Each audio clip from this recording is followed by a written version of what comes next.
I found out my wife, 28F, was cheating on me, 29M, with my brother. And no one believed me until it was too late. Throwaway for obvious reasons. The first thing everyone remembers is that I ruined Thanksgiving.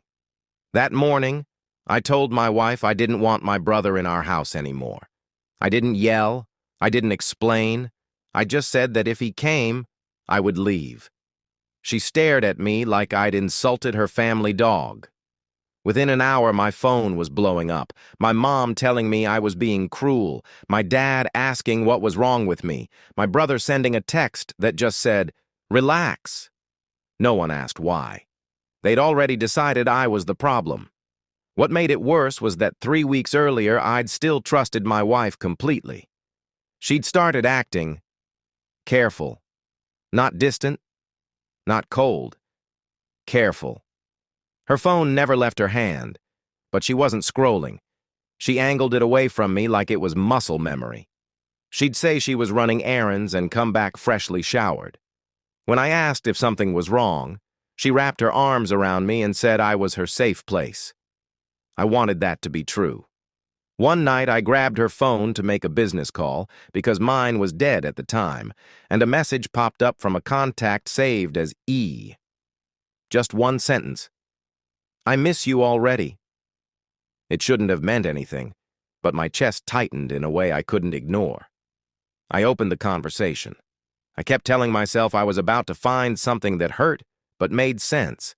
Some random guy, maybe an emotional affair. Something painful but survivable. Instead, I saw photos taken in my living room. Inside jokes I'd heard before but never questioned.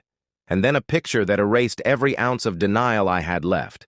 My brother's wrist, tattoo and all, resting on my wife's thigh. I sat there for a long time before I confronted her. When I finally did, she didn't scream or deny it. She just made a slight smile, chuckled, and said, "Well, I don't have to deal with you anymore." She told me it had been going on for over a year. She said it like it was weather, like it had just rolled in one day and stayed. What broke me wasn't even the betrayal. It was how calm she was when she explained that Evan understood her in ways I didn't, that he listened, that I'd been emotionally absent without realizing it. She didn't ask me to stay. She talked about the future like I wasn't in it anymore.